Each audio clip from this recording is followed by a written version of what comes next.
The hedgeless horseman here, it's March the 31st, 2025.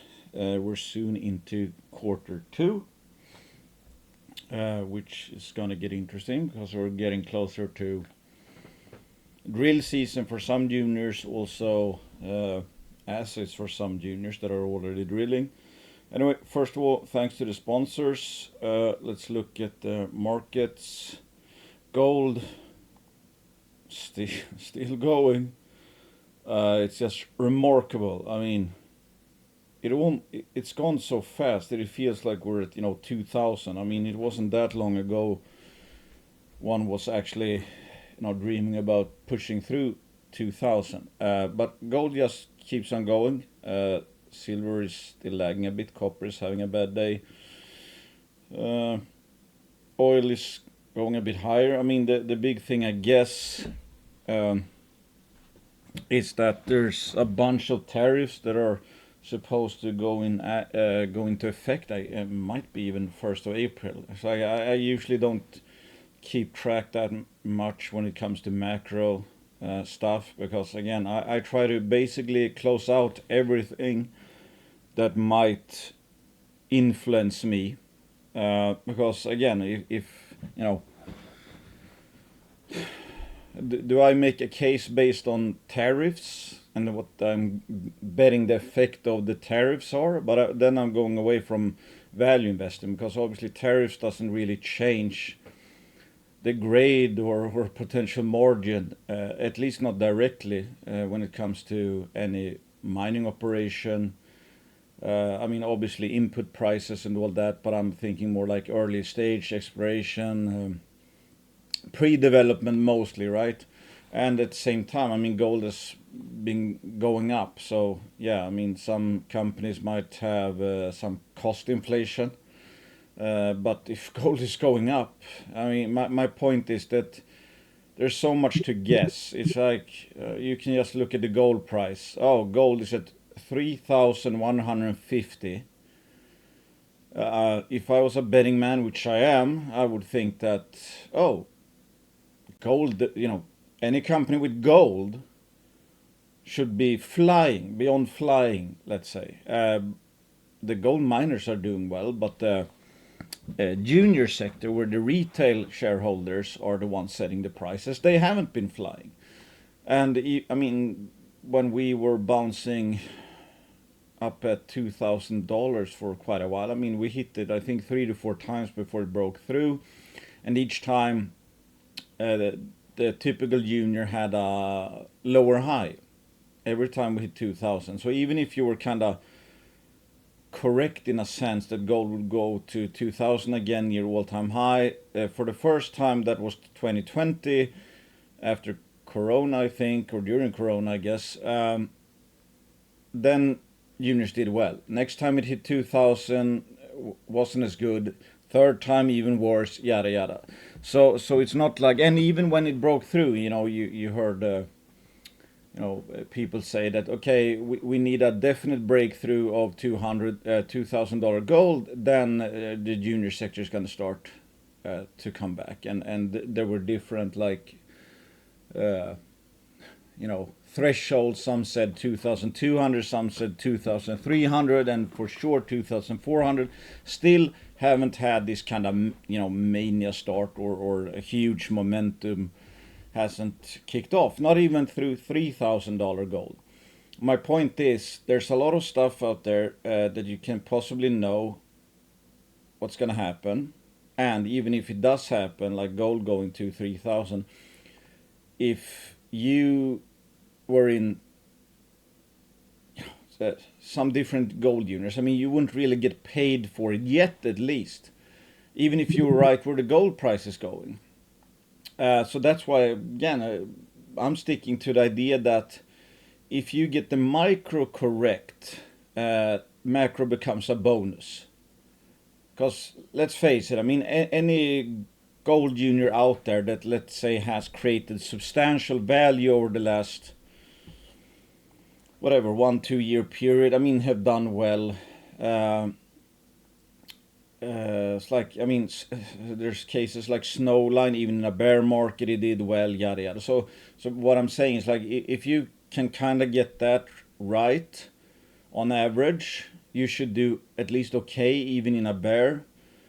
If the sector becomes hot, you'll probably do very well. So in that scenario, you have more of a, all weather approach compared to if you were only an optionality plays, for example, or like, mature developers, low grade, not great assets, just going up and down with the sentiment really. You'll have these, several 100% rises during the good times and then minus 80% during the bad times. And then it comes down to kind of timing, and depending on the dilution pace of the company, you might, I mean, if the bear market would have lasted even longer, it's like, I think, I mean, the bear market ended 2024, it's just that we haven't had this momentum up that usually has happened once, the bottom is in. It just, flips on a dime, everything kind of starts trucking higher. But we haven't really had that momentum going. So there's not been enough momentum on a continuous basis for other people to get FOMO, basically. We've had kicks and spurts where it's like the juniors are ripping for a week or something, and then they retrace 50% of the move, etc. It's when they kind of don't really retrace that often or that much and just keep going. That's when people get FOMO. When people, I mean, somebody can just be away for the sector for 3 days and the sector is ripped and they're like, missed it. But if a sector is going up, 2-3 weeks in a row, then people are going to have a harder time not getting in, because they're seeing, every day I wait or every week I waited, I missed out on a 30% paper profit, and that's going to get people excited. It's like, I don't try to predict, because you can't predict emotions that well anyway. And my thesis kinda is that, well, if a company can triple its value over the next 3 years and not like super dilute itself, if metal prices stay flat, that stock is probably going to be up. Maybe not like 500%, maybe not 1,000%, but up somewhat. And then if we go into a hot environment, then it might be a 500% or a 1,000% return over 3 years. But it's like, it's a fool's errand in a sense to try and guess when anything is going to happen. I mean, we've seen top callers in gold for the entire move almost since 2000. And they've all been, I mean, wrong.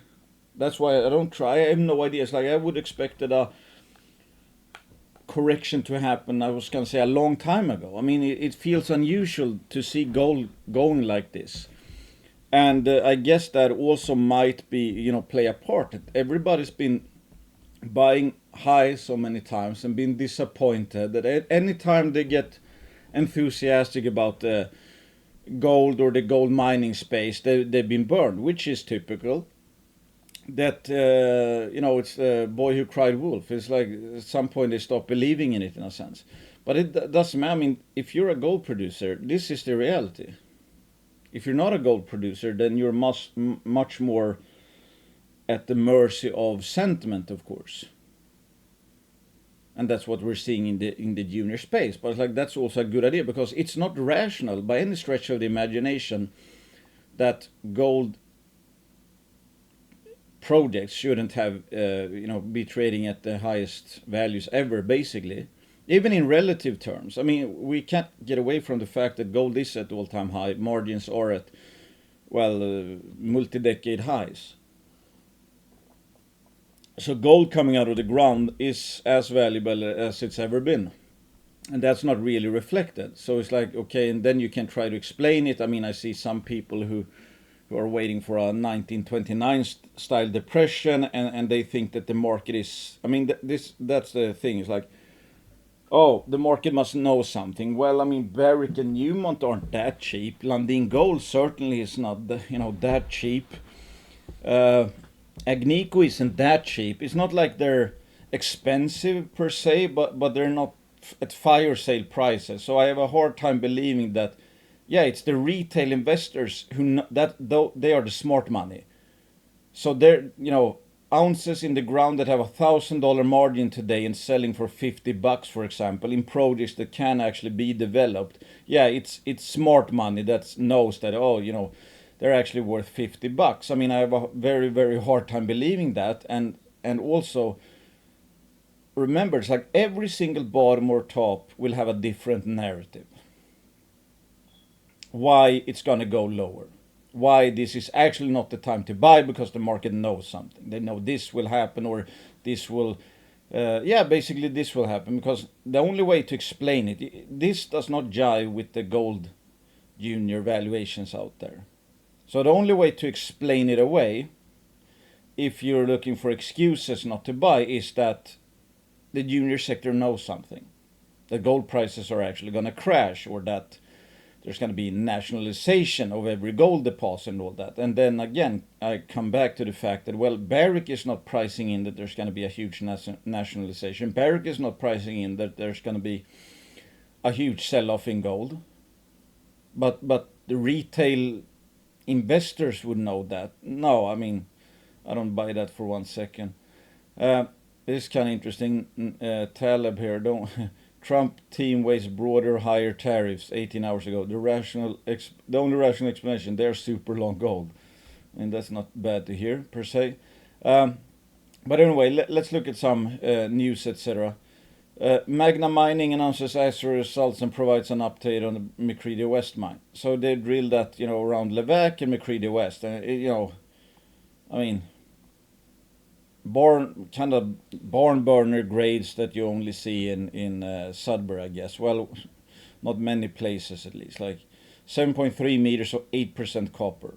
17.5 meters, so 3.7% copper, 3.1% nickel, and platinum, palladium, and gold. I haven't done an AU equivalence of this, but like, my God. I mean, obviously you're gonna be making money on this stuff regardless almost what the price is.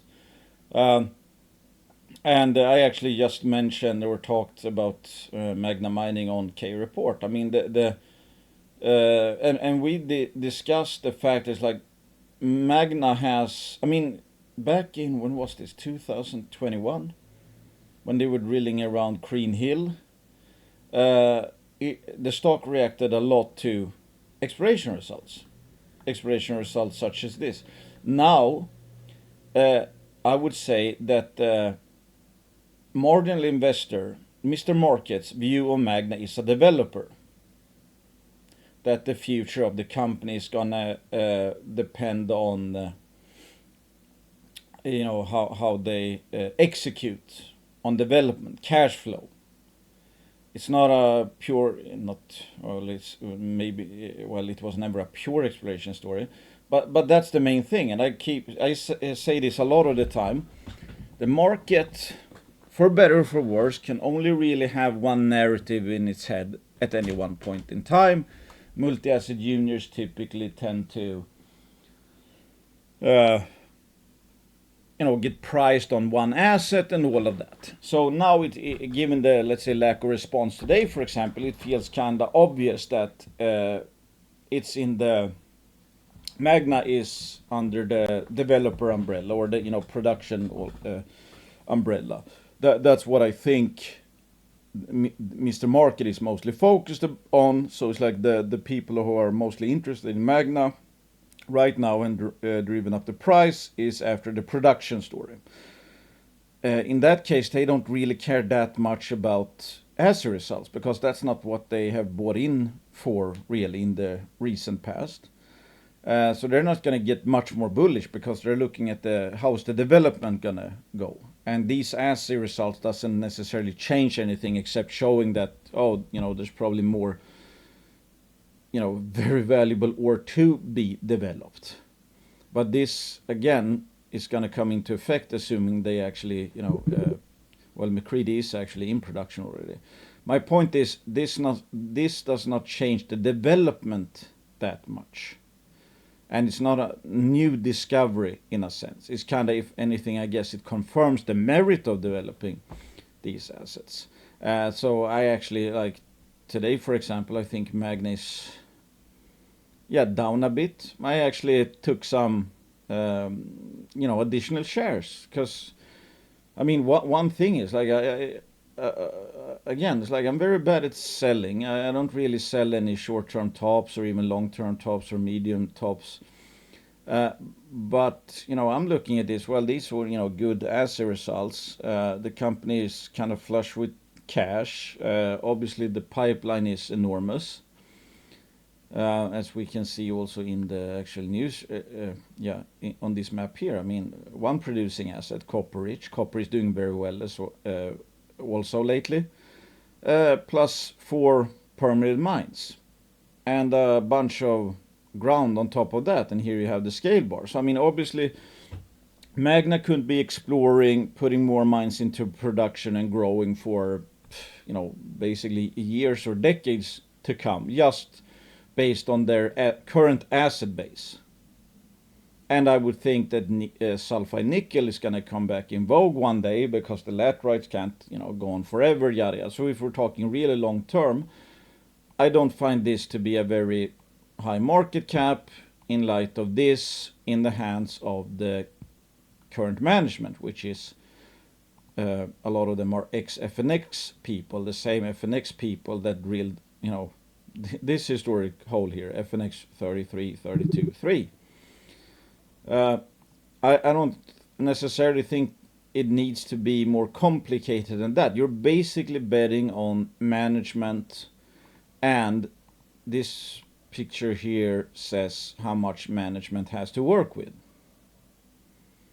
And if it's a red day, I mean, I haven't actually looked at nickel today, but it's like those asset results, absolutely phenomenal. It's like, okay, 8.3% copper in one, and copper prices are down today, so should Magna sell off? It's like, I mean, did 2.9% of the long-term value in this picture go away now, especially on a day when they announce asset results like that, which actually adds value? It's like, no, I don't think so. But that's the market for it. I mean, things doesn't necessarily change on a day-to-day basis, not long-term value, but the prices tend to do that. And I just felt like, hey, why not? I mean, I think I picked up a few at 1.51, but it's like this is supposed to come as a natural thing. Oh, okay, an intact story that just got a bit better actually. Sold off. So it's simply a better buy if you thought it was a good buy yesterday. Not more complicated than that. And then again, it's like, I mean, that's where conviction comes from. It's like if you're focused on this and the price and the management and all that, you're gonna see basically every dip as a gift, as long as the case is intact. It should come as an afterthought, and you just assume that basically like it's been happening recently. It's like, yes, there's going to be a lot of volatility in between. I mean, it's like I'm so not worried about Magna that I don't really I don't pay attention to the daily moves. It's just, if I had to pick, yes, I'd rather have my buys being done at lows rather than highs, whatever. And obviously the only thing we can see that this is certainly not a short-term top if you're worried about that, but hey, if a company keeps executing, you're gonna get bailed out anyway. I mean, every single, well, okay, not in the recent past, but like even this top, well, it's kind of back to even Steven now, I guess. But it got bailed out. I mean, 2 years, but hey, I mean, the share price might be up here. So it's like, who knows? I mean, let's say over the next X amount of years, Magna keeps executing. Every single top is going to be showing a profit one day. It's just you're gonna obviously have more of a profit if you buy dips. But as I've said for a long time, it's like I'm not really worried about any one news release coming out, and it's like, oh, well, this case didn't work out then, and now they're getting so much cash that, I mean, they have quite a buffer, and copper is doing well, and they have a copper rich mine in production. And of course, there's going to be investments and all of that that's going to be made. But I'm betting on basically that this price is going to look cheap one day. Is that a guarantee? No. Do I think there's enough in this picture that, fast forward a few years, that let's say the 3 mines up and running, nickel prices have rebounded and they're trading at above $1 billion market cap. That wouldn't really be that much of a surprise to me. And let's say, what could have happened along the way? Additional discoveries.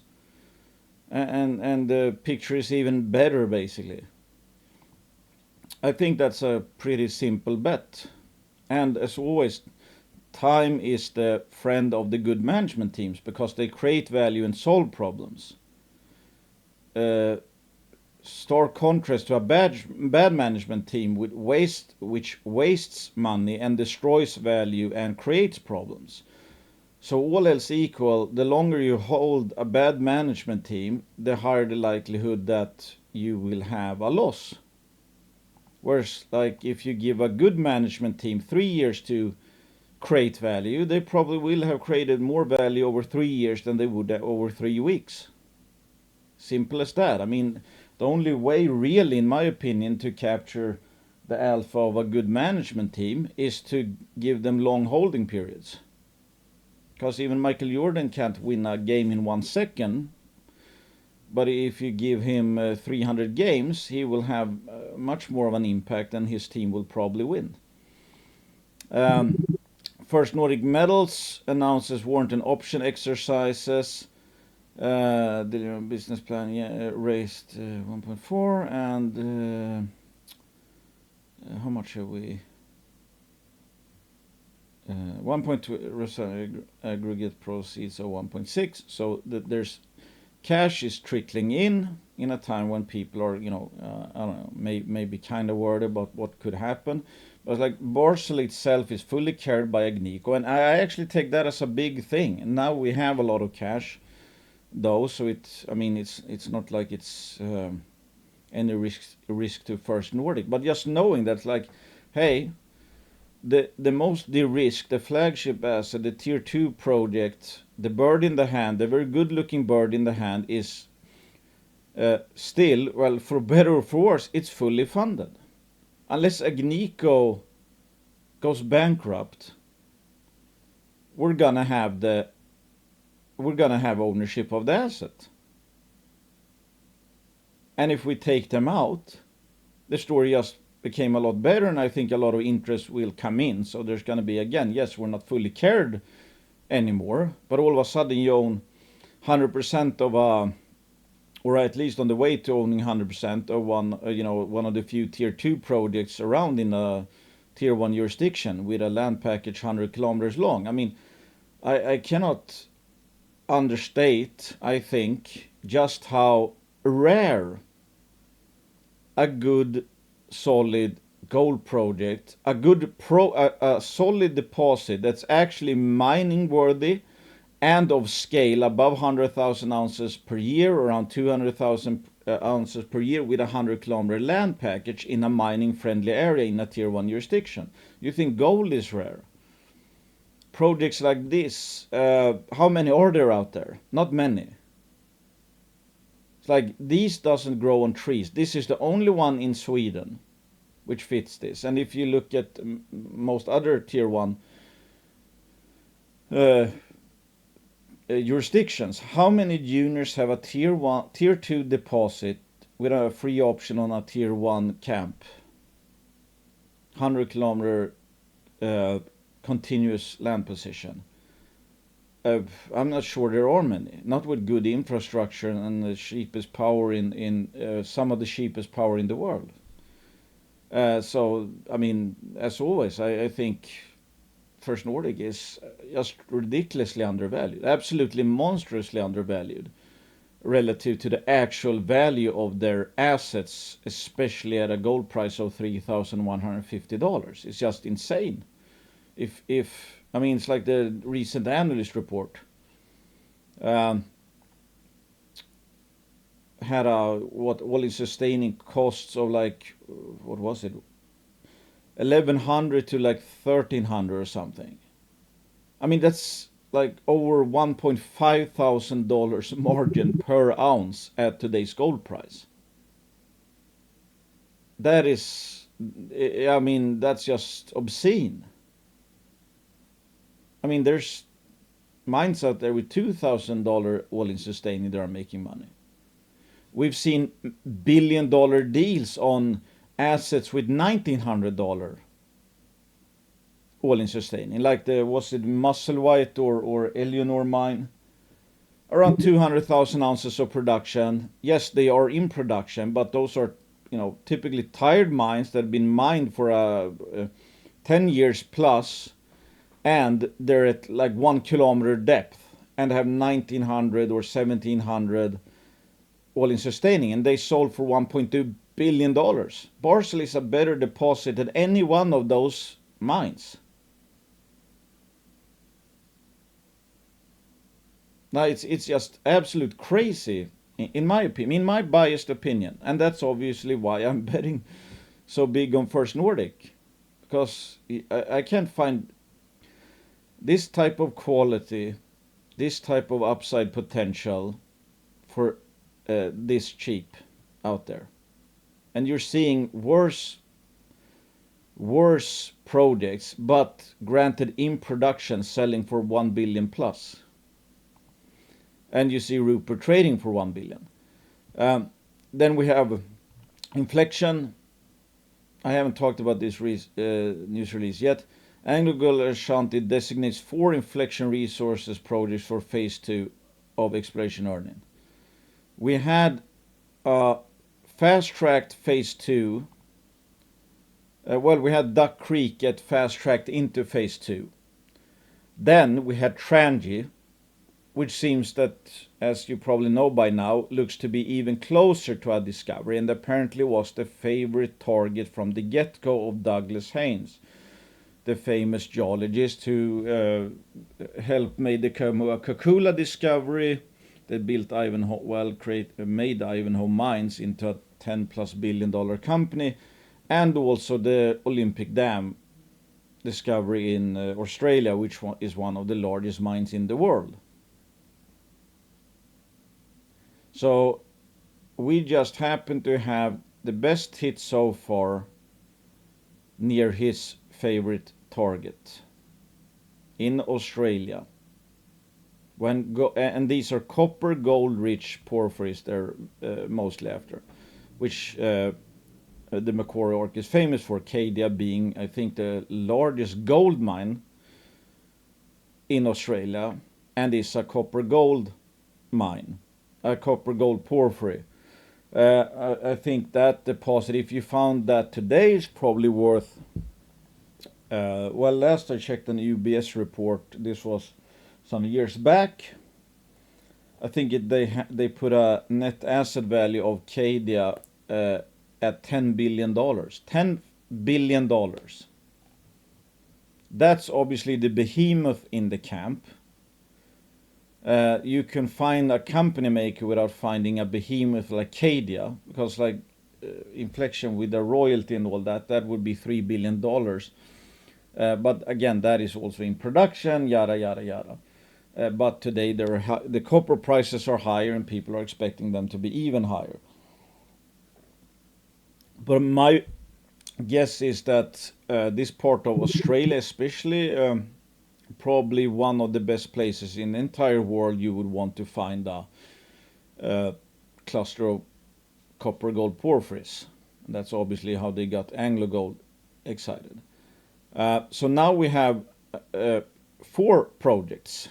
AngloGold is taking on 4 projects for phase 2. And remember, it's like phase 1 had a $10 million budget, and that included all the projects. Now each of these 4 has a $7 million budget to get 51% ownership. They have 0 ownership so far, even at Duck Creek, because they haven't spent $7 million yet. So just to get their first ownership, and that will become majority ownership, they have to spend $7 million per project. So obviously one could expect things to ramp up. That the last 36 months is not going to be as exciting as the next 36 months because the expected spend is much higher. And then, I mean, one beauty is like if we make one discovery, it's like for them to get 75% of any one project, they need to spend 7 million more. Then they need to spend $20 million more, and then they need to complete a PFS and issue a royalty. A PFS, I mean, people talked about this. A PFS could cost $150 million. Let's say $150 million, whatever. Just to get that extra 10%. So the more likely scenario I would think is they would simply buy Inflection out, because they're at least, I mean, they're saving 150 million on 10% here. It costs them, let's say 150 million to go from 65 to 75. So it would cost them 10% or $100 million plus to get an additional 10% down the line. Why not buy the whole thing?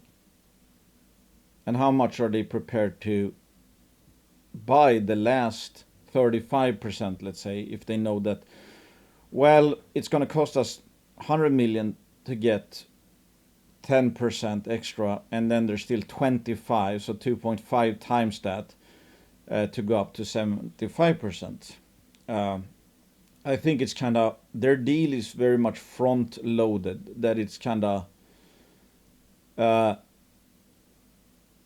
not going to say a foregone conclusion, but it obviously would make a lot of sense to just buy the entire company or buy out the project, whatever, than actually follow through paying so much to get from 65 to 75 when they also then have to buy out the rest of the 25 as well, right? So it's not like they spend that amount of money, then they still have 25% they don't own. And I would assume that AngloGold would want to own it 100%. Plus, they would need to give off 1 to 2% royalty, which rule of thumb is 1% is 5% project value. So that's 5 to 10% just in the royalty. And imagine it's a long-lived, I mean, it's like North Parks, they have resources out to 100 years. How much is a royalty worth on a project that has that kind of longevity? How much would you be willing to pay? Much more the longer lived the project might be. And again, these systems here tend to, well, Macquarie Arc porphyries seem are described to be, have extreme clustering. Where you find one, there's going to be more. We see that at Cadia, we see that at North Park for sure, there's like a dozen deposits or something. Cadia has 5, I think, over a 5-kilometer stretch. And that's why I described in my articles I've done, it's like if we find one, there's bound to be more porphyries around. So we've already hit one at Trangi, the inner propylitic zona one. There's probably going to be more porphyries around, just by the fact that we found evidence of one. And then it also opens up the fact that, well, Canonba, for example, which have shown encouraging signs of porphyry. I think it's up here, around here. That's not included in any of the projects. So there's porphyry potential there. I think the Fairholm I don't think is included either. So there's even more porphyry potential than the 4 projects that AngloGold has decided to turn into. So now that's open to anyone else who wants to take a shot, or if Inflection wants to do it themselves. So there's even more potential. Now there's just going to be, 4 that are going to get worked heavily, free carried by AngloGold. And look at the scale down here. This is 150 kilometers. We know there's extreme clustering. We're on the cusp of perhaps making our first discovery at Trangi, because the drilling is already on the way.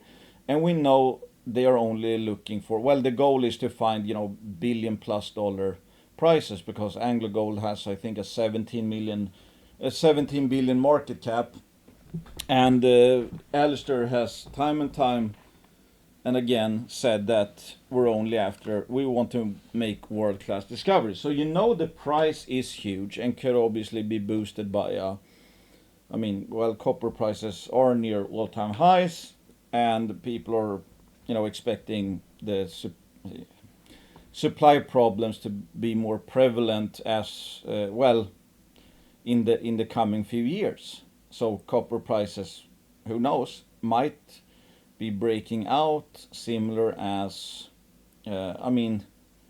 like gold did. Okay, what happened with gold? Well, it tried to break out of $2,000, and when it did, it ramped 50% in 8 months or something. And let's look at copper. My web browser for some reason has become very slow. So yeah, soon on a monthly basis, it's gonna make a new all-time high close actually. I just realized, because it's only 1 day left. So let's say this. We might have broken out. Who knows? Again, you know me. I'm not much of a technical. I don't trade based on this, but I still can look at charts and see that it had some troubles breaking above 4.5, let's say 4.7, and now it looks like it's kinda, somewhat breaking higher. With that said, yes, there's some tails here, and it's like the last times the copper price had these tails around this level, it created a dip and then it got going. But with all the tariffs and stuff, who knows? this might be the real deal. This is the time that maybe, the supply shortage, or the promised supply shortage is rearing its head. So what happens, in that case, let's say we are kind of where gold was at 2000, and there's going to be a 50% rise. So copper is going to trade at $7, let's say. Imagine if you have a big old copper discovery in what's the market cap? 31 cents. And one thing I would like to also point out, let's go back just to the fundamentals. Okay, so what do you get in Inflection now? Unexpected, action-packed, fully carried. Also going back to people who are afraid of bad times, let's say in the junior space or in the markets overall. Anglo Gold are fully carrying this right now, and Inflection is getting a 10% management fee. So I'm assuming it's like all else equal, Inflection is actually making a bit of money, and will obviously be making even more money, because there's going to be 4 projects with work being done, and they get a 10% management fee. So actually the earnings of Inflection are getting bumped. They're going to be earning even more. Maybe they do something with that money on the 100% owned projects, maybe they don't, but it's like Inflection is going to be earning more money in management fees. Plus, they're not paying anything for the exploration. That's done by a cash-flowing $17 billion market company who is on the hunt for billion to multi-billion-dollar prices. And you see how big the land packages are. We know how early we are in this story. We might have possibly, hopefully, on the cusp of a first discovery Trangie, with obviously, if they find what they hope, that's going to be a company maker, and we're going to probably make a lot of money on Inflection just based on Trangie. But then they have Ningen, Duck Creek, Crooked Creek, and Miamundi, which is inside Trangie, and the expected porphyries around Trangie, because if you found one, it's expected to be, again, given that this district shows extreme clustering, so there's probably going to be even more bodies around, yada yada, and this happens to be the favorite target of Douglas Haynes. I don't know why. Is it the size? Is it the signature? Is it like a favorite target because it looks the most likely to produce something, which, right now it actually has fulfilled that by the fact that they actually hit the porphyry here. So in a sense, it seems that Douglas Haynes knows his stuff, right? which is kind of crazy when you think about it. Like, okay, you do a very, very like regional style geophysics evaluation, and it happens to be that because they've drilled and killed some targets as well, but they have several targets where they're finding porphyry signatures or porphyry signs, but they actually hit a porphyry at the very target that Douglas Haynes had as his favorite target before they even drilled a single hole. I mean, that's kind of crazy. So that says, I think, something about his ability to, and the team's ability to interpret the geophysics alone. So what does that say about the other targets they have out there? Well, it says something that they're really good at what they're doing. So let's get back to valuation then. So Anglo is about to, or on the way of spending 7 plus 7 plus 7 plus 7 million. That's $28 million across 4 projects, looking for billion to multi-billion dollar prices in every one of these projects. That's less than 10 million per project. What chance of success is priced in?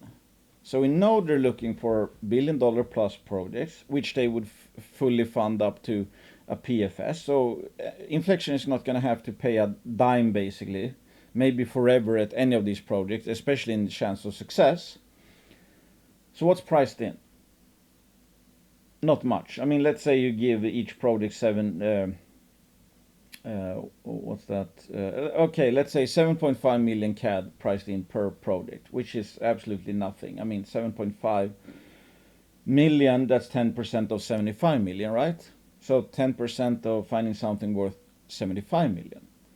1% of something worth 750 million. And yes, they will obviously get a minority stake, but we also know that the blue sky, as evidenced by Cadia, is absolutely enormous. So we know the span of, I mean, success could be anything from something that might be too small for AngloGold but could still be a mine, all the way to something that is a true company maker and could be the flagship project of any major. I mean, a lot of people suggest that, I mean, the main reason Newmont bought Newcrest was for the Cadia operation. So the blue sky is off the chart. I mean, Philo Mining got bought for $4 billion with their monster Filo del Sol discovery, but that's at 5,000 meters altitude in the Andes. Obviously, that would have fetched a much higher price if that was in New South Wales, Australia. So that also brings a lot of torque. Tier 1 jurisdiction, it's not a 5,000 meter altitude, it's not split between two developing nations, it's not split between Argentina and Chile. This is in a Tier 1 jurisdiction, in a Tier 1 location, where permitting should be pretty easy given that it's just flat ground and cattle stations and all that, not disturbing anyone really in most places. So that's one thing to factor in. It's not just from a pure geological or like deposit quality, it also would fetch a premium in the eyes of any major, because obviously you would want, if you would pick and choose, you probably would want to have a big copper porphyry in this exact location, maybe because it's thanks to the jurisdiction, thanks to the ease of assumed ease of permitting. So we know, again, like has been kind of chronic with Inflection, that the market is not Mr. Market. Retail investors, let's say, are not putting in much in terms of chance of success. What does that mean? Well, if they don't end up finding anything, the share price might go down 50%, let's say. I mean, you can't really kill the story. That's the beauty of it, and that's what I've been saying since day one. You can't really kill the story. I mean, what if they drill 10 holes at Trangie, next 10 holes, and they don't find anything? Is the story dead? Should you be really worried? Well, just within Trangia there are more targets, including Miamundi. And then there's 3 additional projects. And then there's the projects that are now 100% owned by Inflection that also have porphyry potential. So even the Trangia drilling has no way of killing the story, the long-term story. It for sure has the chance to make it. Trangia alone has the chance to have Inflection become a multi-bagger. That's quite an asymmetrical long-term bet.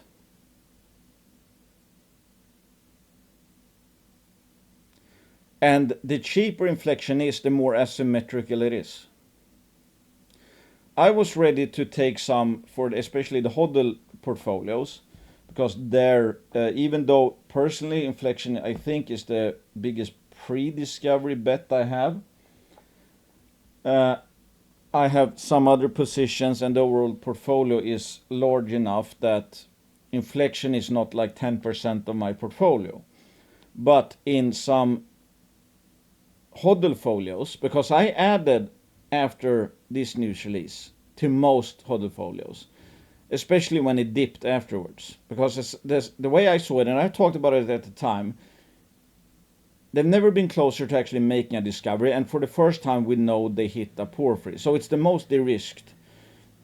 The chance of actually finding at least one discovery has never been higher since before the news of hitting a porphyry body or inner propylitic zone of a porphyry at Trangia. So not only does that mean that the chance of the next news release being a discovery news release never been higher, the odds of finding, making at least one discovery has never been higher, because they actually hit a porphyry body, and still it traded up, became a liquidity event, traded down. So I've added for pretty much every HODL folio. Then it started to trend up and I didn't take any profits, and then it spiked to 52 cents or something, and I wasn't really, I think, I don't remember what I was doing, but I saw the news, didn't follow the trading that well because I couldn't, came back, okay, it started going up, and it started going up, and that sooner or later it was up at 50 cents, and then all of a sudden the position sizes in the HODL folios got really big. I mean, I think Inflection became like 15% or something in some HODL folios, and even though I keep saying it's like you have to play the reward side, otherwise you can't take high risk. The thing with Inflection is, given the amount of targets, given that nothing can really kill the story in the short term, or I mean theoretically not even in the medium term, because it's going to take some time to test, to drill all these targets, etc. It's not necessarily a high risk, high reward story. It's more like a, in my opinion, medium risk to high reward to extreme reward type scenario. Because again, the absolute blue sky was to find something akin to a, Cadia East, let's say, which makes the bet very asymmetrical, but not high risk per se. It's not like they have one target. If they hit, you're gonna make a lot of money. If they miss, the story's over. That's not the case with Inflection, thanks to their diversification to the upside. And we only need one discovery, one proper discovery to be a company maker. So then we got another liquidity event. It went up to 50 cents. I think I just had time to, I was thinking about, okay, I probably should, because it shocked me how big the position had gotten in some HODL folios. So I was like, yeah, story's better than ever. Price has gone up. More importantly, the position size was getting a bit out of hand. So I was thinking, like, let's reduce the exposure a bit. But before I had time, the liquidity, the selling came, and now the stock is down to 31 cents. So, okay, looking at the HODL folios, what has changed? At 52 cents, position is much larger, 67% larger than right now. that obviously plays a part, because now your absolute exposure would be 67% higher than now. Plus, the share price, the market cap is obviously 67% higher, which means the risk reward is still poor, even though it might be absolutely great at 52. It's still lower than the same news, same fundamentals at 31 cents. So, I mean, think about it from a risk reward perspective and position sizing. It actually goes, well, kind of exponential, because at 52 cents, your exposure is 67% higher, and the price, the price of the company, the market cap, what you're buying everything for, is 67% higher. So all else equal, the risk reward is poorer at 52 cents than it is at 31 cents. So I would be happier to have an even bigger position at 31 cents, more exposure, a bigger position size at 31 cents, because the risk reward is better at 31 than it is at 52. So, I mean, I guess my point is, like, I was ready to take some off to reduce exposure at 52, but I'm not prepared to sell at 31. Now I would feel like a dumbass in a sense, because now I think it's absurdly cheap again, like happened after every, liquidity event, let's say. And then you can, of course, I mean, see it's like Sir Parmesan says, back to waiting, yada yada. And I've heard people say, well, it's like there's no rush, etc., because it's, I mean, they have been drilling for probably, let's say a couple of weeks, and who knows? I mean, they might literally be in the discovery hole right now. Nobody has any idea. But then, as always, the market has never been more short-sighted, never been more impatient. So people are also seeing it's like, well, there's no rush, because this is probably not going to spike on news. Do one of these, do one of these, do one of these, until maybe, I mean, that depends on how they actually announce it, and how quickly they drill, and how long it takes, yada yada yada. I mean, maybe if they made a discovery hole on the first try, maybe they will announce that quite quickly. Whereas, like, if they drill 5 holes and haven't really found anything special yet, maybe they drill hole 6 and hole 7, etc., etc. You know what I mean? I mean, I guess that depends also on what they're seeing. But my main point is that this is, in my opinion, a good example of, and as Kangali says, waiting is the hardest part. That's why most people lose. Here, for example, okay, this was, I think, the Duck Creek news. It got cheaper and cheaper. Why? Because it was taking longer and longer, and people got bored and bored. And all of a sudden, you had the best buying, well, in hindsight, best buying opportunity. Somebody sold here because he couldn't stand it. Okay, and this went down to 15 cents, and it's like, what is that? 3 months later, it peaked at 52 cents. Story has gotten better and better. Duck Creek, then Trangie, which is in addition to Duck Creek, and now the addition is that we're up to 4 projects going into phase 2, fully carried by AngloGold, with Trangie drilling already underway. And it's now at 31 cents. And here it reached 27.5. Here it reached 27. So it's almost like 1 + 1 + 1 equals, around 1, which doesn't obviously make a lot of sense. But that's the beauty of the market. I mean, the market cap of Inflection probably wasn't that much higher, like, or lower, I should say, back here, or back here. But I would say the risk reward, the odds of a company maker coming in the let's say next 3 months has obviously never been higher, because they've never been back here. They hadn't hit a porphyry.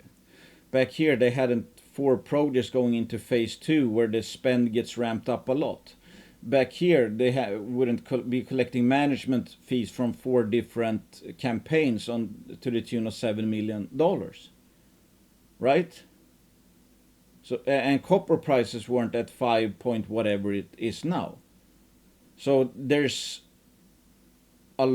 one could say Inflection has never been more de-risked. We've never been closer to having at least one discovery, and it's never been more exciting in the sense that spend is gonna multiply. I mean, drill news, exploration news, or exploration work is going up a lot, going from phase 1, 2 million across the entire belt to 7 million across each of the 4 projects. So how do you reconcile this? What does this say? I mean, it's easy in hindsight, you don't of course have all the information, but does it make sense? If the market is always right, why do we have almost the same market cap now as we had here? Isn't the story more de-risked? Isn't the odds of success higher? Isn't the excitement going forward higher? I would say so. So what does that mean? Was the market wrong here, or is the market wrong here? I'm not sure, but I can look at how it looks right now, where 7 million in market cap is priced in per just the phase 4 phase 2 projects, plus they have even more projects out there not that they now own 100% on, and could theoretically let another major get in.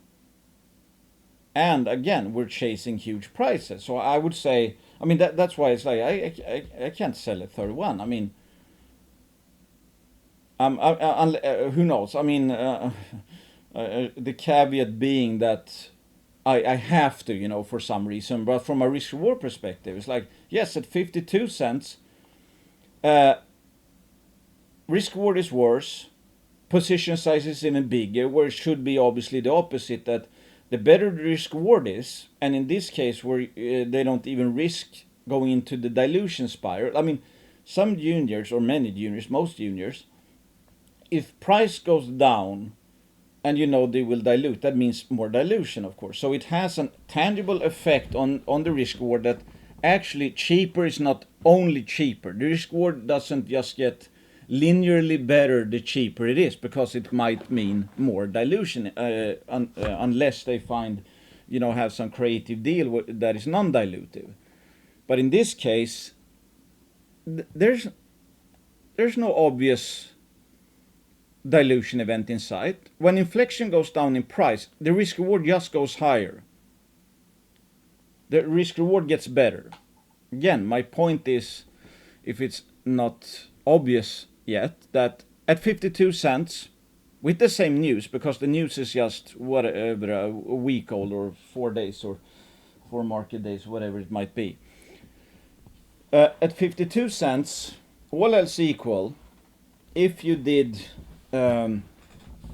value shuffling, let's say, it makes sense to have lower exposure. Why?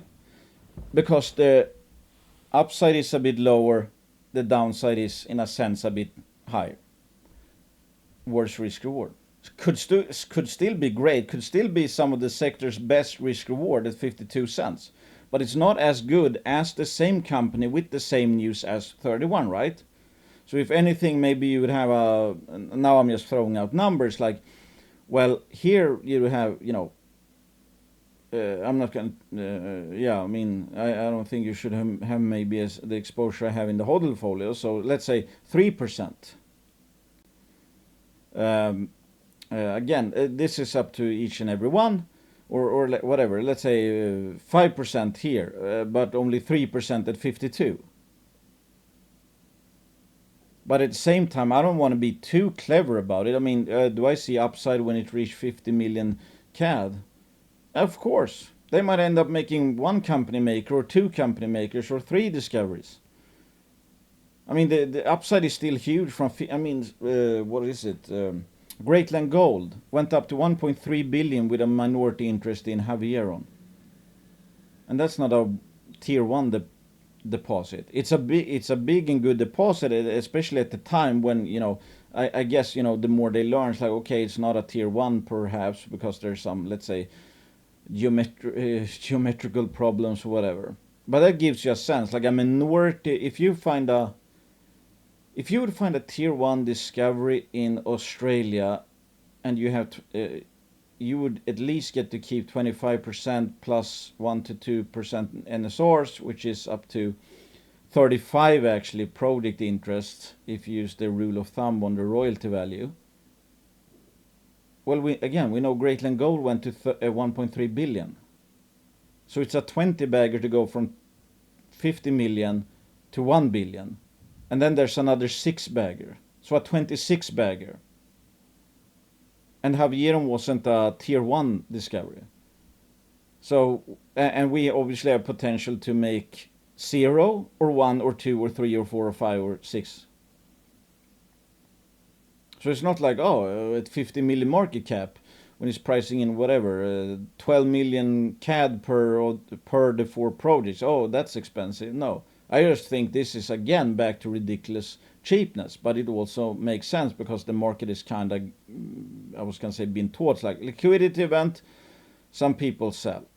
At the end of the day, okay, who makes, I mean, again, from a hodl perspective, okay, fire and forget. It's like, okay, I'm buying whatever, Inflection at 31 cents.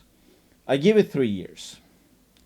You can be one of the, let's say you're a flipper. It's like, I got a, whatever. It's like, I got a 50 to 80% return. I'm selling out, let's say. Or you try to trade or whatever. You never know when the bottom is in. You never know when the discovery is going to come. You don't even know what the next news release is going to be. You don't know, there might be other news in the pipeline that's not obvious, let's say. Maybe it's tied to 100% owned ground. So you never know. I could make a clear-cut case for give Inflection another 36 months. And I would say either you're going to be up a lot or down 50%. Or 60 or 70, who cares? I mean, up to a maximum of minus 100. And it's like Great Bear, whatever. It's like, who made the most money in Great Bear or Snowland or whatever? The people who were in early rode it for a long time. In the meantime, a shit ton of people try to trade out of the stock and in and out of the stock as always. And maybe they got a 10% or a 30% here and there on some small trading position, and they felt good about it. And again, it depends on your strategy. It depends. The hodl portfolio is set up in the way that most cases, especially the larger ones, is more the. I'm betting on the long-term picture. A hodl case is basically when you're taking catalyst risk. If you do a pump and dump, you want to pump it so you can sell before taking any news risk, right? Get the stock up, not on any news. You don't even want to necessarily hold it into asset risk, for example. So a pump and dump in the sense of, let's say Inflection, if you wanted to go that route, is basically highlighting, trend we might hit another KD in the next drill hole, yada yada, and just fan that, you fan that greed with no intentions of actually holding into the next news release, if you know what I mean. Get people to buy thinking they'll get rich on the next news release, or the possibility of getting rich quick in the next news release while you're selling. That I consider a pump and dump. Whereas like a real case might be high risk and has that potential, is basically where, okay, the idea is that you hold through the catalyst. You take on that risk, because like Great Bear or any success story, you have to hold through 40 news releases maybe to get a 10 to 20 or 30 bagger. So you're taking consecutive news release risk. One is obviously, it starts in a sense with a discovery hole. Discovery hole is just the first, because you don't know how big it is, even if you make a discovery hole, right? Great Bear. Okay, you make a discovery hole. That's, let's say it got people 100%. Okay. If you want to have a 10 to 20 bagger, you have to hold and take the risk of discovery hole being the only thing, that they don't hit anything else, yada yada. But if you do more of a hodl approach, it's more like, okay, I'm holding it, let's say 2 years, whatever. I'm taking, consecutive risk because the growth might peter out at any point in time. But if you set up it that way, it's like, well, in my high risk, high reward portion of the portfolio, I need to ride the high reward side because otherwise I'm taking a bunch of risk. Now, with that said, how high risk is Inflection? Well, it's not super high risk again because there's no obvious case killer anytime soon. That's why I'm comfortable holding, it has a much larger position than I typically do for pre-discovery units, especially in a time when proven success is selling so cheap. But that's why I think, Inflection is one of the most unique cases I've ever seen, as I talked a lot about. So, okay, long story short. Can we, again, it's like, think from Mr. Marker's perspective or how people act. Okay, you have a relatively still shitty junior sentiment. You have a lot of people that probably are very frustrated and haven't seen a lot of green. Green shows up and they're like, one of their 10, 1 out of 10 stories, let's say, you're actually in the have green. And it's like, okay, I'm gonna take this profit and run. You know what I mean? Because it's so rare to actually see green. That's one thing. Then we also have a lot of people that probably been in the stock for a long time and maybe there's not been that much liquidity at all times. So they're like, okay, now I have a chance to reduce the exposure, whatever. That's also one. And also, like, they kind of gotten trained that, well, now it's going to be maybe a month or two to the next news release, which is no guarantee that it will take that amount of time. But they've seen, I saw, okay, good news, got sold off, almost retraced the entire move. Okay, people have seen this, and again, everybody's impatient because everybody wants to buy in here, or there, or there. Well, actually here, I guess. But here, for example, well, what was the half-life here of the profit-taking event? Okay, it went up, then down for what is like 3 weeks, then the bottom was in. Here, it traded down for 3 months. So if you didn't buy here expecting that this was going to happen, you missed out on a pretty good buy, and then you might think that, well, it's probably going to, go lower again, and then it's actually climbing again. So it's like, note that's like everybody, well, a lot of people will try to obviously talk up the good trades they did. So there's no shortage of people in every junior basically saying, I bought at this price in hindsight, now I'm taking profits, yada yada, most of the time to make yourself look good and gain respect and have people look at you in a different way. But you never see the amount of times they traded themselves out of a profit, if you know what I mean. The amount of times they maybe sold here because they thought it would go nowhere, or sold here because they thought it would go lower, yada yada. So, so it's like everybody does what they want. All I'm saying, and I think that's pretty obvious, that if you liked it at 52 cents 3 days ago, 31 cents is much better risk reward. And I'm speaking for myself personally. I think this is stupid cheap again. I'm not selling. It's like, yes, I thought about reducing the position when it was 67% higher and the price was 67% higher. So the risk reward was worse than, you would have to do it in the reverse. But let's say the risk reward was 50% worse and could still be really good, great even,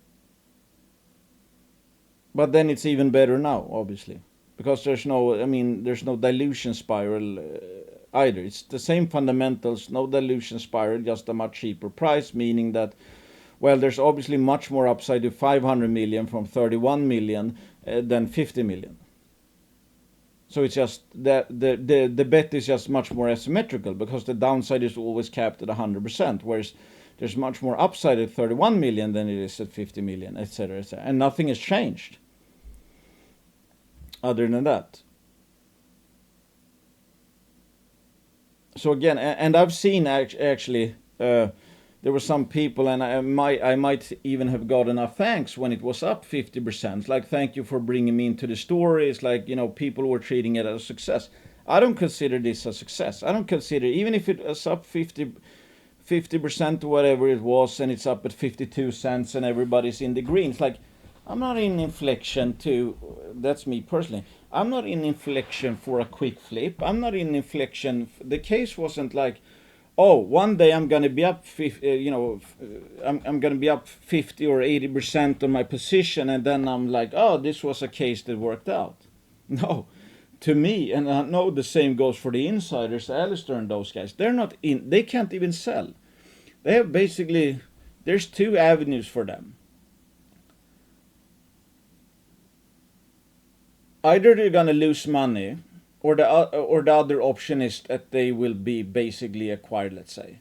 The insiders can't be, flipping and taking profits. Their only goal is to make a significant discovery where they get a natural liquidity event, which is basically a takeover.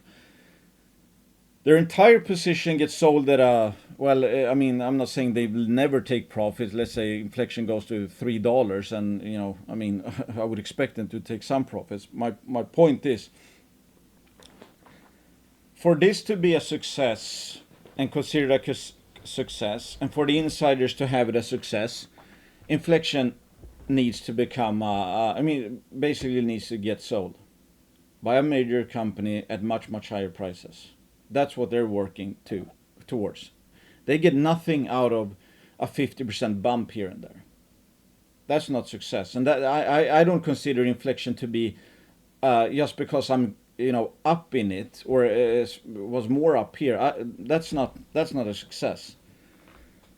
Inflection will be one of the, let's say, quote, high risk, high reward cases that I would consider to have been one of those cases where the reward side happens that pays for the other ones. That's in case we make a significant discovery and this goes up 10x, etc. That in that case, and we find something of a significant scale, a significant discovery, then we can start talking about this was one of those cases where the reward side happened. Until then, 50% from here, that's chump change. That's just how I look at it. I'm not sitting here. It's like when we were up at 52%. Should I pat myself on the back? So like, yeah, we did great. It's like, what has actually happened yet? We haven't even made the first actual real discovery hole yet. How is the case over? What did it play out? No, but yes, early on I mentioned the fact that there is opportunity, given how many shots there are, there's opportunities. That my bet, and why I've had such a big position, is that I think the odds of losing money is so low in the short to medium term, because it's almost an unkillable story in a sense. Knock on wood, anything could happen, but you get my point. And as soon as there's some sniffs out, I think there's going to be a pop, like we've seen here, and here. So that was built in, the fact that if you wanted to, you could probably take some pretty, I would say, low risk profits. So there's nothing really wrong with that. But if that's your strategy, that's your strategy. If you're more like the, I don't do whatever much trading. I'm more like, okay, I'm taking a big position, and it's like, if it works, I'm gonna stay and see if it works really well, where you have this kind of portfolio maker in a sense. But that's not for everyone. Long rant about that. Oh, and I just looked at the chart, for example. I guess we can, again, I don't trade based on this. I'm just looking here. Okay, one could say that, again, pick your whatever. And who knows, maybe this was kind of a, No, because there are a lot of traders. Maybe whatever this kind of a resistance zone, and we back test the breakout above this, multi-year high and whatever. Because and we also, I guess, yeah, had a gap fill, I guess. Because none of this makes sense from a risk-reward perspective. The market can't be right and have it trading at 52 cents one day, and 3-4 market days later it goes down to 30 cents. That makes absolutely no sense. And this is why volatility and short time horizons and people using it as a liquidity event on Newsday, etc., that is where opportunities are made. This is literally it, because these are absolutely huge moves. And the company is unchanged in the meantime. Because the fundamentals did not change by 36% in 3-4 days. The market this is not an efficient market. This is Mr. Market doing what Mr. Market does. If you have no idea, again, if you let price momentum, whatever, dictate it, or dictate and tell you what's good or bad, then you would probably just be buying here and selling there, for example. I hope some of this makes sense. District Metals, I also talked about this on K Report, intersects 11.5 meters at 5.8% zinc. And you can go through the news release where it's like they think they kind of figured it out. The Stillwater project, the geology, that there's folding and there's faulting, but they now think they're starting to get a grip on it. And of course, that's the best part of having Rodney Allen, because he's very accustomed to Bergslagen projects. And this should be very much economical in Sweden, that I think. 3.68% zinc, 0.7% lead, 23 grams per ton silver, 0.11% gram gold. And here you have even higher zinc grades, higher lead grades, same silver grades, around the same gold grades, including and even, this is, this is ore. Now you gotta find obviously more of it. And this is in a joint venture where Boliden can earn up to 85% of the combined project, which is both Tomtebo and the more advanced Stålberget. So if they earn in fully, District Metals keeps 15% of Tomtebo, but District also gets 15% of Stålberg, the Stålberg property. So it's in a sense, again, Stålberg is more advanced and all that, so maybe it was like Tomtebo plus 2, so the pie grows from 1 to 3 and you keep 15%. So maybe akin to actually getting 40, I'm just making up a number because it's not like I know exactly that Stålberg is exactly worth 2 Tomtebos, for example, but akin to that, like in actuality, it's like you would get to keep 40% of Tomtebo, for example. Anyway, let's go through quicker. Eloro Resources announces broker private placement for gross proceeds of 5 million. You get 1.5 common share per warrant at 0.40. That's not, it's not super high, so it's probably, I would expect this to be, this is not finance advice, but I wouldn't be at all surprised if you get 36 months that you could at least get these half warrants in the money. And obviously I think, they're going to be drilling for this, and I'm looking forward to them, basically expanding the tin zone, as well as proving up more of the high grade parts of the huge Iskiska system. West Point Gold expands current drill program to 5,000 meters. Yeah, so okay, I guess the interesting part is like here you can see available drill pads. I mean, the idea is that they have a bunch of guys from ex-Corvus guys that got bought by Anglo Gold, and Anglo Gold now has the Silicon and Merlin, which is a monster like 12 to 50 million ounces sulfidation system.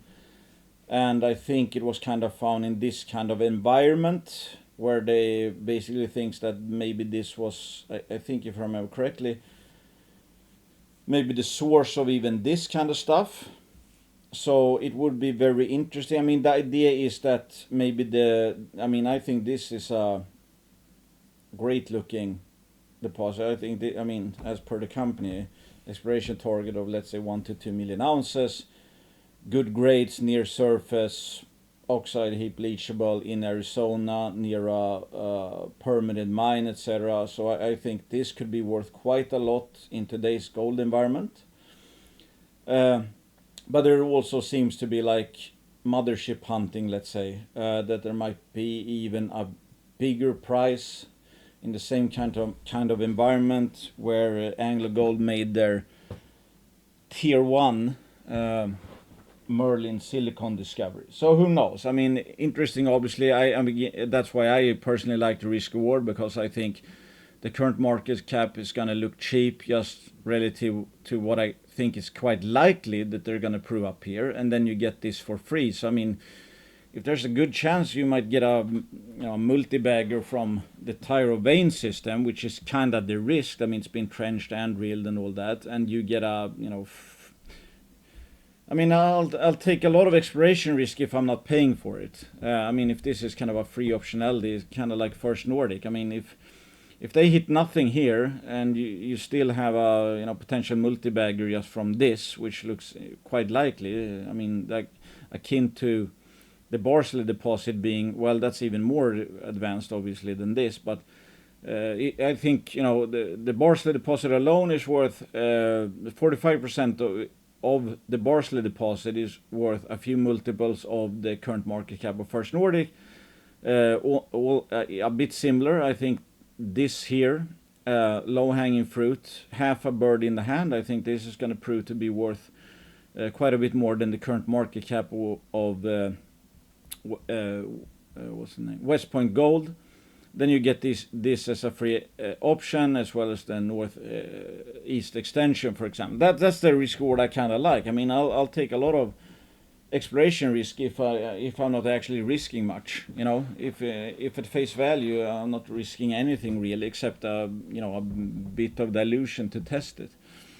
And the warrant battle is still ongoing. There's a shit ton, I think, of warrants between 40 and 50 or whatever. Without that, I think the share price would be a lot higher, and I think we've seen some nice SEDI exercise of warrants, which is kind of interesting. Okay, he exercised at 50 cents, and I mean, this is not really a small. And here we even have some open market buying. So I mean, if you're exercising 87.5 thousand worth of options at 50 cents. I mean, what Derek McPherson here is saying that, I mean, he's obviously not paying 50 cents, $87,000 at 50 cents, thinking that, I'm unsure if I think this is cheap or not. No, he obviously thinks, he's voting with his feet, saying that 50 cents is very cheap, because I have a hard time believing that this is like absolute peanuts for Derek. I could be wrong, but my impression is no. I don't think he's a multi-millionaire already. So this is probably quite a significant bet, and he already owns. Let's see here. Can we see that maybe somewhere? Options. Okay, I can't find it. But I think he owns quite a bit of shares, because he owned a lot of Gold 79, which was the kind of the predecessor. So he's doubling down at 50 cents, which again, kind of, yeah, I mean, he probably knows more about the project than anyone else here. So if an insider is adding that amount at 50 cents, yeah, I think Not that it's a guarantee of anything, but it guarantees that he thinks 50 cent is cheap for West Point Gold. Stillwater reports multiple large-scale polymetallic magmatic sulfide targets. I think 2025, I hope, is the breakout year for Stillwater. I mean, they have Glencore involved. Glencore is a, I don't know, $50 billion market cap company. We know what's happening in the US, and the Stillwater,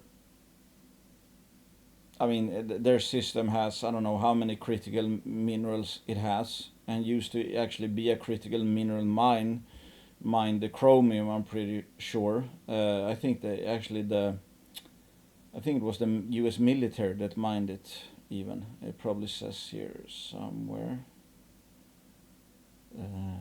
Anyway, I think, I mean, this is probably from a timing perspective, from a regulatory permitting and potential grants, aka free money perspective. Yeah, this is very timely, I think. I think it's starting to react a bit. What has been boring, of course, and held back the stock is the fact that, well, they haven't drilled anything in quite some time. So everybody assumes, well, there's going to be a financing coming, for example.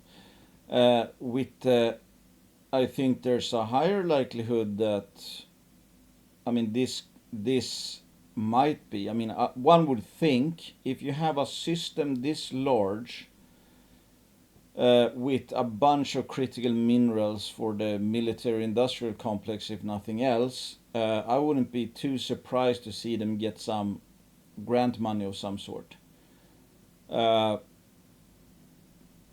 Again, we have Glencore kind of confirming that this is like, the potential here is very, very large, certainly a lot bigger than 33.77 million. But it's the retail investor that sets the price in the open market, and the retail investor has been bored. I don't think there's much more,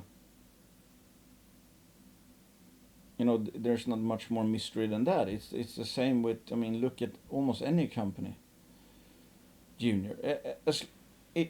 If the retail investor can't see a way of getting rich quickly, and that might be because as expected news item is more than a month out, or the next expected news release is not a get rich quickly kind of potential catalyst, they're not interested. That's how easy it is.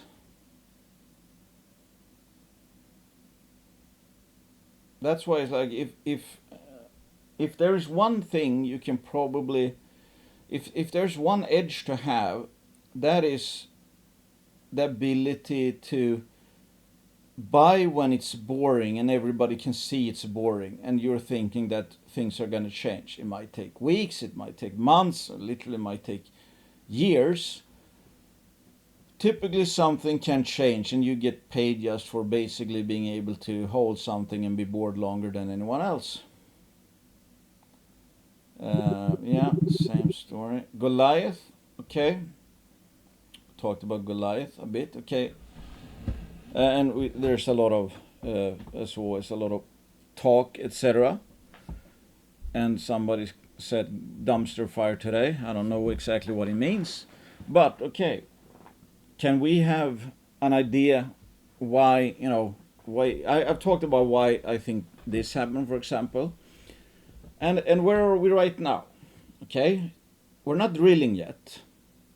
So there's no, unless there's a takeover, for example, there's no obvious get rich quick tomorrow catalyst, because since they haven't started drilling yet, they haven't there's no assays in the lab. There's no no risk of seeing being out if there's a news release that says, oh, we're seeing abundant visible gold again, that gets the market exciting, and there's no risk of, since there's no drilling yet and no assays in the lab, there is no obvious risk of the next news release being more bonanza grade hits, like 10 meters of 10 grams per ton or something like that.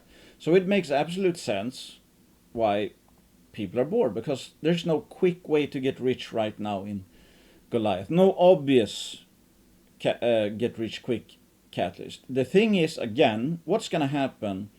Well, time passes. So when are they planning to? I don't know exactly when they start. I don't remember when they plan to start drilling. But let's say a month from now. Announcement, drilling has started, because there's also a possibility of people thinking that the next news release is going to be a financing. I don't think that's going to be the case. I think they're going to do it like they did last year. They're going to start drilling with the money they have, because they should have quite a bit of money actually, at least to start drilling, and then the fuse is lit. Then people are gonna think, well, okay, now they're starting to drill. I remember last year, they hit a bunch of abundant visible gold, and now it's even cheaper, less is priced in. And I think if I had to guess, we're just gonna redo it. But you have these again cycles where it's like, as we saw here, as soon as all the news releases are out, all the catalyst hunters sell. And then it gets cheap again. So the risk reward becomes better, because the project did not change this much, which I talked about back then. And then we're gonna, somewhat redo the cycle again. Up here is when it was kind of the most hot, the most priced in. Down here, all of those people sold, because there were no more news releases. And also recently there's been warrants that have expired or close to expire.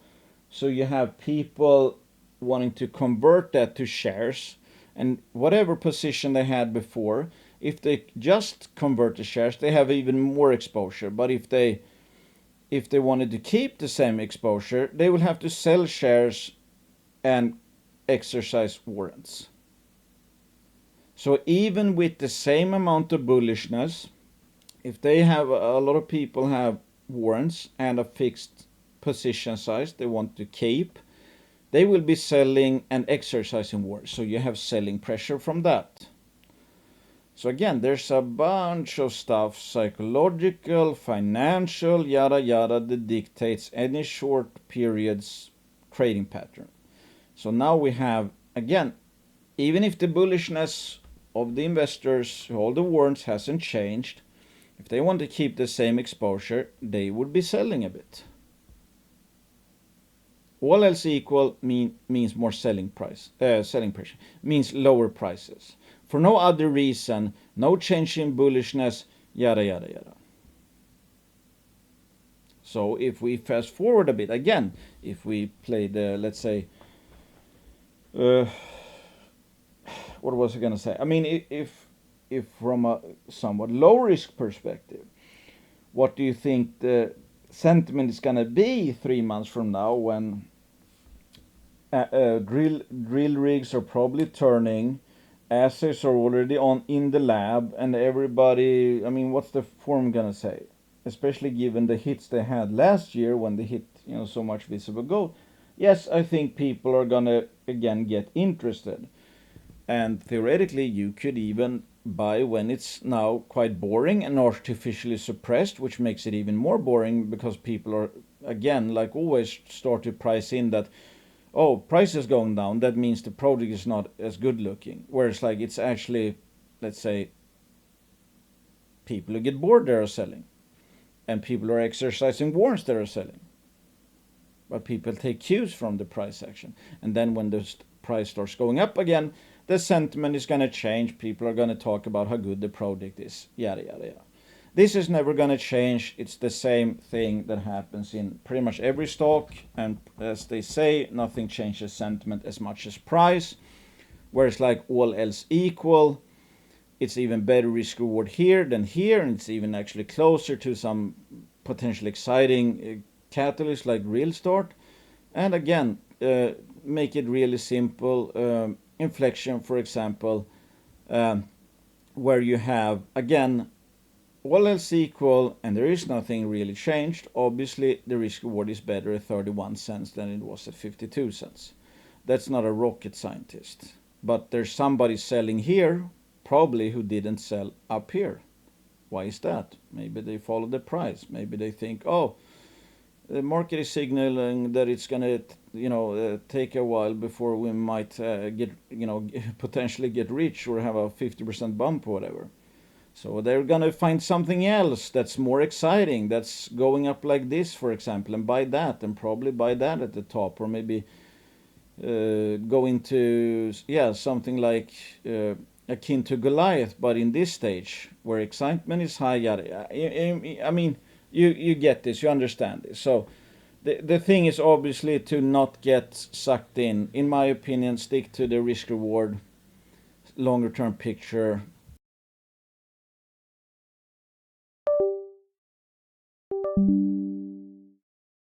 Hello? Yeah, I think the mic cut off. Anyway, long enough rant. I think I'm up to, like 2 hours already. Jesus. Okay. Yeah. Takes a lot out of me, I was going to say, to do this. Maybe I should end with, I should probably do another segment, and maybe I actually touched on it earlier. But got questions again from, when do you sell? I'm very bad at selling. I know I'd rather buy Goliath here than here, because not that much hasn't changed. And I'd rather buy Stillwater here than here, but things have changed in the last month only, actually. So price has gone up, but the geopolitical situation, the political situation has increased as well. So the value is actually higher. So maybe it's cheaper here than here. Inflection, more obvious. Obviously, the case didn't change this much in 3 days. So I think I would be more happy to buy it here than up here. And I would be happy to have a bigger position down here than up here. And First Nordic, I think it's pretty much better than ever. I like to risk reward it more here than up here. I'm trying to think. I'm trying to piece together what news has come out. If I don't even remember, we probably had some maybe. Gold price is up, I guess. So yes, it's actually, the case has gotten better, as well as price getting lower. The value of Barcelona has gone up since the top here, so it's actually better risk reward down here than whatever the decrease in price, etc., etc. Anyway, I hope you get the point. I don't think you should need accuracy or anything like that. I want no-brainers. It's like Inflection. Hey, Inflection could turn into a 10, 20, 30, 40 bagger. And the market is giving me very low odds of that happening. In First Nordic, while it's pricing in like this is, I don't know what it's pricing in. It's not pricing in 45% of Barcelona. It's not pricing in 100% ownership of a 100-kilometer trend. Obviously, multi-bagger potential there, especially if exploration goes well. And in gold prices stay here. Magna Mining is obviously not pricing in that they're going to have 3 mines in 2 years, for example, and actually make money on it. No, so it's pretty obvious bets, but they're all long-term bets, and that's what I'm mostly comfortable talking about. And the same with Goliath. The bet, as I still see it, is that, hey, the bet is that this is probably going to continue to grow and maybe grow. And I think it could be bigger in 1 year from now. And the one analyst report already had a span of 46 million ounces AU equivalent. That's not small. That's not small at all. Again, it's like if the reward side plays out, I don't want it to be like, oh yeah, if I'm lucky, I'm gonna get a double or something. No, I want the span to be like, hey, this could potentially go up 3 times to 10 times. if I find cases like that, I don't need to be right that often. If I'm right on 40% of them, I'm going to make a lot of money. If I'm right on 30% of them, I'm still going to make a lot of money. If I'm right on 1 in every 10 on, inflection type upside, because like blue sky is not that inflection goes to 300 million. Blue sky is that it goes a lot higher than 300 million. So how many inflection resources do I need to actually be right and sit tight in to, have a positive return? Yeah, I hope you get my point. Anyway, yeah, and Rackla Metals is doing financing the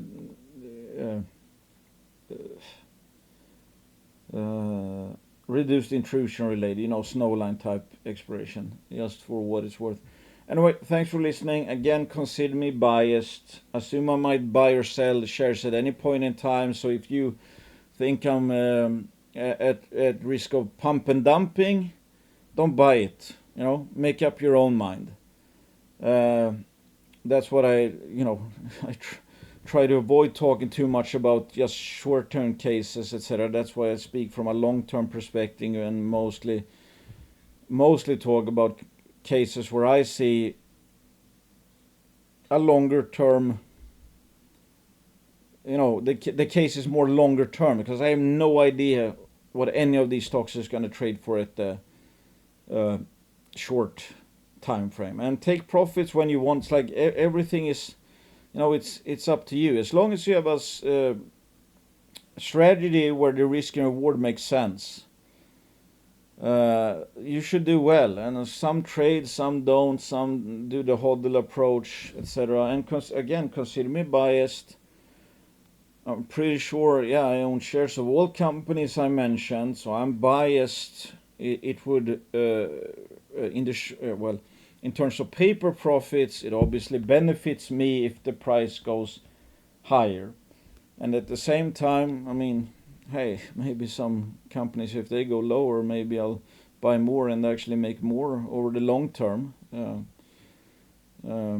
And maybe you do as well. So I don't necessarily care, because I think all of these, I expect them to be news driven. I think all of these are fine to hold and take news risk, let's say, because I think the risk reward is favorable.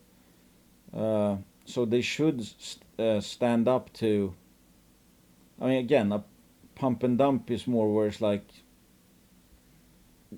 the case is not built around any one particular news item, if you know what I mean. You don't even want to take as a risk or yada yada. Consider me biased, not investing advice. Some are banner sponsors as well, so consider me twice biased. Make up your own mind. You're the only one that's going to have control of your portfolio. I don't share your profits or your losses, etc., etc. Thanks for listening. Bye.